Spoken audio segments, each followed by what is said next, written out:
अस्सलाम वालेकुम दोस्तों, कैसे हैं आप सब। उम्मीद है आप सब खैरियत से होंगे। तो आज इंशाल्लाह हम अपने यूनिट 1 केमिकल इक्विलिब्रियम केमिस्ट्री का जो पहला चैप्टर है उसको डिस्कस करेंगे। तो सबसे पहले मैं आप लोगों को ये डिफरेंस बता दूं कि रिवर्सिबल रिएक्शन और डायनेमिक रिवर्सिबल रिएक्शन और एंड डायनेमिक इक्विलिब्रियम में क्या कॉन्सेप्ट है, इनका क्या है। ठीक है, रिवर्सिबल रिएक्शन है और एक तरफ डायनेमिक। ठीक है, डायनेमिक इक्विलिब्रियम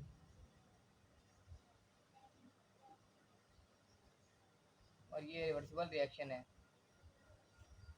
रिवर्सिबल रिएक्शन वो होता है जिसमें डायनेमिक इक्विलिब्रियम पहले रिवर्सिबल रिएक्शन बता देता हूँ आसान वर्डिंग में। वैसे डायनेमिक का पहले बता देता तो ज़्यादा ठीक था, लेकिन चलें ये बता देता हूँ।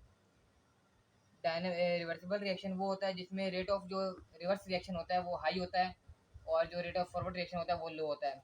जो रेट ऑफ रिवर्स रिएक्शन होता है ये हाई होता है और जो ये reverse rate of forward reaction होता है वो लो होता है। और इसमें डायनेमिक इक्विलिब्रियम में जो रेट ऑफ रिवर्स रिएक्शन होता है वो लो होता है और रेट ऑफ फॉरवर्ड रिएक्शन जो होता है वो हाई होता है। ठीक है, इसके बाद आगे क्या बताया है इन्होंने रिएक्टेंट और प्रोडक्ट के बारे में कि जो एरो से उस तरफ होते हैं वो प्रोडक्ट्स होते हैं और इधर वाले रिएक्टेंट्स होते हैं, और जो प्रोडक्ट्स होते हैं वो रिएक्टेंट से ही प्रोड्यूस होते हैं। उसके बाद नीचे इन्होंने दो पैराग्राफ में बताया कि फॉरवर्ड रिएक्शन ये बताया कि जो इरिवर्सिबल रिएक्शन है वो हाफ एरो से रिप्रेजेंट होता है ऐसे। ठीक है, इरिवर्सिबल, और जो रिवर्सिबल होता है वो जो रिवर्सिबल होता है वो यूं होता है, यूं रिवर्सिबल यूं, इरिवर्सिबल यूं। नीचे इन्होंने फॉरवर्ड रिएक्शन और रिवर्स रिएक्शन के बारे में बताया, ये इतना इंपॉर्टेंट नहीं है।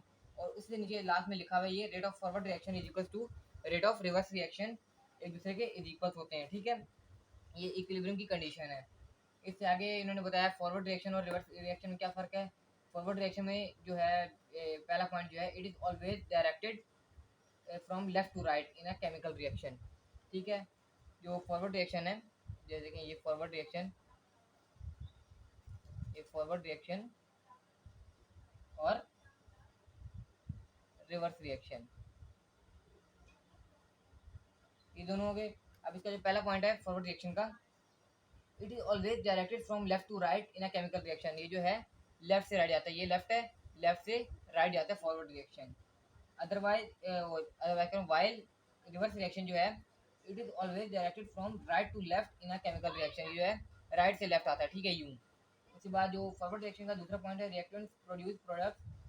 जो इसमें जो फॉरवर्ड रिएक्शन में जो है रिएक्टेंट जो है प्रोडक्ट्स को प्रोड्यूस करते हैं, और रिवर्स रिएक्शन में जो है वो प्रोडक्ट्स जो हैं रिएक्टेंट से प्रोड्यूस करते हैं। ठीक है, एरो यहाँ से इधर आ रहा है तो इसका मतलब प्रोडक्ट जो है रिएक्टेंट को प्रोड्यूस कर रहे हैं।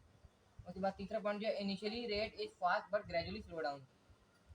फॉरवर्ड रिएक्शन में जो स्टार्टिंग में जो रेट होता है वो तेज होता है, लेकिन आहिस्ता आहिस्ता वो स्लो हो जाता है टाइम के साथ। और रिवर्स रिएक्शन में शुरू में स्लो होता है लेकिन आहिस्ता आहिस्ता बढ़ जाता है, स्पीड अप हो जाता है। इससे आगे क्या बताया, law of mass action. Law of mass action में आप लोगों को मैं बिल्कुल क्लियर तरीके से समझाता हूँ कि लॉ ऑफ मास एक्शन क्या, द रेट एट विच, रुके पहले ये बोर्ड रफ कर दें।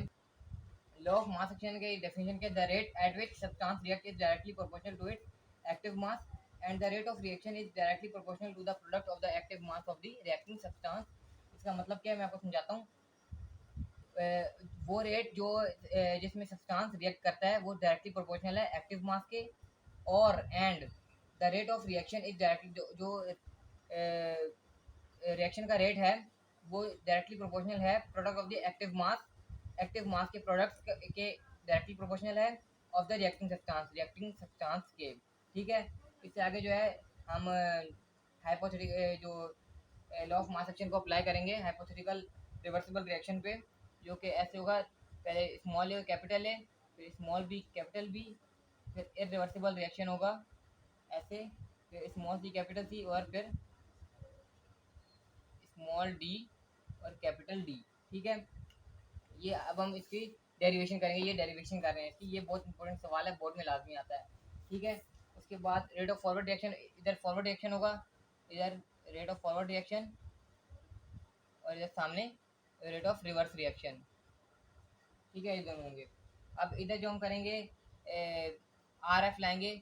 आर मतलब रेट, एफ मीन फॉरवर्ड, ये अल्फा ए, उसके बाद ये आ गया, उसके बाद बी, ये बी हो गया। उसके बाद अब इसको हम सही तरीके से लिखेंगे। जो अल्फा की जगह कांस्टेंट डालेंगे, कांस्टेंट क्या होगा, के एफ। ठीक है, के एफ जो है वो rate constant of forward reaction है। ठीक है, अल्फा की जगह पे है। उसके बाद ए ये आ गया। उसके बाद बी ये आ गया। ये हमारा हो गया। उसके बाद जब रिवर्स सेक्शन करेंगे तो इसी की तरह इधर आर एफ आया था, इधर आर आर आएगा, इधर सी यूँ आ गया। उसके बाद यूँ डी ये।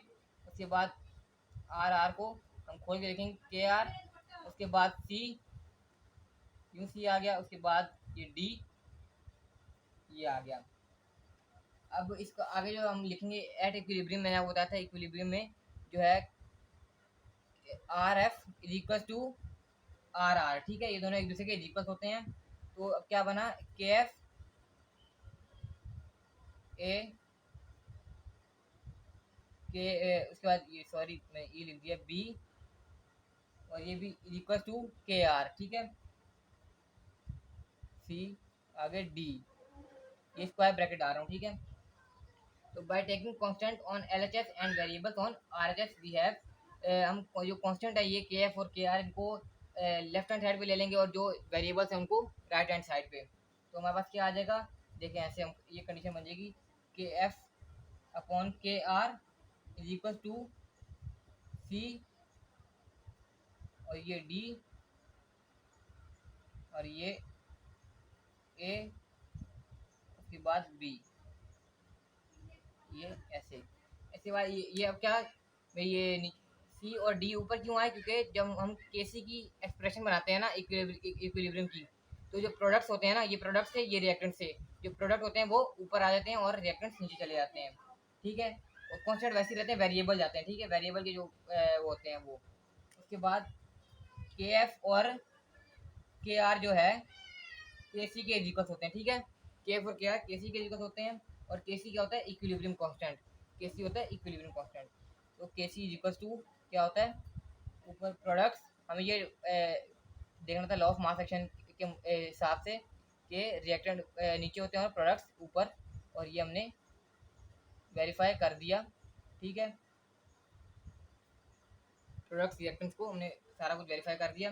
तो चलिए अब अपने नेक्स्ट आगे टॉपिक की तरफ चलते हैं। इसके बाद जो हमें डायरेक्शन ऑफ इक्विलिब्रियम क्वेश्चन करेंगे कि जब क्यूसी और केसी इक्वल होते हैं तब क्या होता है। क्यूसी जो है जब छोटा होता है केसी से तब क्या होता है, क्यूसी जब बड़ा होता है केसी से तब क्या होता है। जब क्यूसी और केसी जब एक दूसरे के बराबर होते हैं तब सिस्टम जो है स्टेबल होता है। ठीक है, क्या होता है, स्टेबल। और जब क्यूसी जो है छोटा होता है, पहले मैं इसको बता दूँ, सिस्टम स्टेबल होता है और जो रिएक्टेंट की तादाद होती है वो बढ़ जाती है, इक्वल होती है, बल्कि प्रोडक्ट और रिएक्टेंट की जो कंसंट्रेशन है वो इक्वल होती है एक दूसरे के। और जब क्यू सी छोटा होता है के सी से, तब जो है प्रोडक्ट जो है प्रोडक्ट की कंसंट्रेशन बढ़ जाती है प्रोडक्ट की, और फॉरवर्ड रिएक्शन होता है। ठीक है, फॉरवर्ड रिएक्शन होता है तब फॉरवर्ड रिएक्शन। और जब क्यू सी बड़ा होता है तो ज़ाहिर सी बात है रिवर्स रिएक्शन होगा और रिएक्टेंट्स की तादाद बढ़ जाती है। ठीक है, रिएक्टेंट्स की। उसके बाद एक्सटेंट ऑफ केमिकल रिएक्शन, इसमें जब केसी बहुत छोटा होता है, स्मॉल होता है, तो जो रिएक्शन है वो कभी फिनिश नहीं होता, और जो है रिएक्टेंट जो होते हैं वो रिएक्टेंट की कंसंट्रेशन ज़्यादा से ज़्यादा हो जाती है, और जो प्रोडक्ट्स हैं उनकी कंसंट्रेशन कम से कम हो जाती है, और रिवर्स और बैकवर्ड रिस्पॉन्स कहते हैं इसे। उसके बाद जब केसी जब लार्ज होता है, वेरी लार्ज, तब केसी की जो रिएक्शन है वो वर्चुअली कंप्लीट होता है, रियल में कंप्लीट नहीं होता, वर्चुअली होता है। ठीक है, और जो है उस वक्त प्रोडक्ट की कंसंट्रेशन जो है वो मैक्सिमम होती है, ज़्यादा से ज़्यादा होती है, और रिएक्टेंट की जो कंसंट्रेशन होती है वो कम से कम होती है, मिनिमम होती है, और इस रिएक्शन को कहते हैं फॉरवर्ड रिएक्शन। ठीक है, फॉरवर्ड रिएक्शन। और जब केसी जो है ना ज़्यादा छोटा होता है ना ज़्यादा बड़ा होता है, तब क्या होता है, इक्विलिब्रियम कंसंट्रेशन होती है, इक्विलिब्रियम स्टेटमेंट हो जाती है, यानी कुछ भी नहीं होता, सिस्टम जो है स्टेबल हो जाता है बराबर, रिएक्टेंट की कंसंट्रेशन भी सेम होती है और प्रोडक्ट्स की भी। तो आज का हमारा इतना ही लेक्चर था। तो चलें मिलते हैं नेक्स्ट वीडियो में। टेक केयर ऑफ योरसेल्फ, अल्लाह हाफिज़। इंशाल्लाह नेक्स्ट वीडियो में मिलेंगे। और हमारा एक आध जो न्यूमेरिकल्स रह गए हैं, न्यूमेरिकल्स मैंने आप लोगों को नहीं करवाए, वो न्यूमेरिकल्स हम इंशाल्लाह नेक्स्ट वीडियो में करेंगे। और मैं आपको एक टॉपिक बताना भूल गया, वो अभी कवर करवा देता हूँ, equilibrium constant and it's units. Sorry मैं ये देखना भूल गया। तो इसमें ये क्या बताया है कि इक्विलिब्रियम के में आपको बताया केसी जो है इक्विलिब्रियम कांस्टेंट है। इन्होंने ये बताया KC only work in equilibrium, ये खाली इक्विलिब्रियम में वर्क करता है। It represent the equilibrium concentration of the reactant and product in mole per DM cube. ये जो है इक्विलिब्रियम की कंसंट्रेशन को, चाहे वो रिएक्टेंट हो या प्रोडक्ट, उसको मोल पर डीएम क्यूब में रिप्रेजेंट करता है। KC is independent of reactant and product concentration. ये जो है इंडिपेंडेंट होता है रिएक्टेंट और प्रोडक्ट की कंसंट्रेशन पे, जितनी भी हो केसी अप्लाई हो जाता है। उसके बाद केसी वेरीज विद टेम्परेचर। ये सिंपल सी बात, आगे सिंपल सही है। और उसके बाद छठा पॉइंट क्या, KC represent equilibrium position. If KC is larger than 1 the reaction is forward, if KC is less than 1 the reaction is reverse reaction. ये आसान से है। इससे आगे जो बताया यूनिट फाइंड करने का तरीका, कि यूनिट फाइंड कैसे करना है ये बताया तो मैं आपको, ये देख लें आप लोग कि इधर क्या दिया, CO2 प्लस H2, उसके बाद CO प्लस H2O। इसमें हम पहले केसी की एक्सप्रेशन बनाएंगे। केसी के एक्सप्रेशन में प्रोडक्ट ऊपर आ जाते हैं, CO, उसके बाद H2O, उसके बाद CO2, उसके बाद H2। अब पीछे हमने क्या पॉइंट पढ़ा था, जो दूसरा पॉइंट था कि it represent the equilibrium concentration of the reactant and products in mole per DM cube. हर किसी की जो इस ब्रैकेट है एक को, ये मोल पर डीएम क्यूब को देकर रिप्रेजेंट करता है। इसकी वैल्यू होती है मोल पर डीएम क्यूब से रिप्रेजेंट करता है, पीछे हमने पढ़ा है ये। तब ये जो है ये अकेला जो है मोल पर डीएम क्यूब के इज इक्वल्स हुआ। अब के सी is equals to mole per DM cube,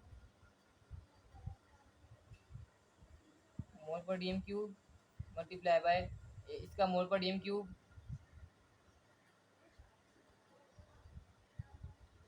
इससे भी मोल पर डीएम क्यूब, और ये भी मोल पर डीएम क्यूब।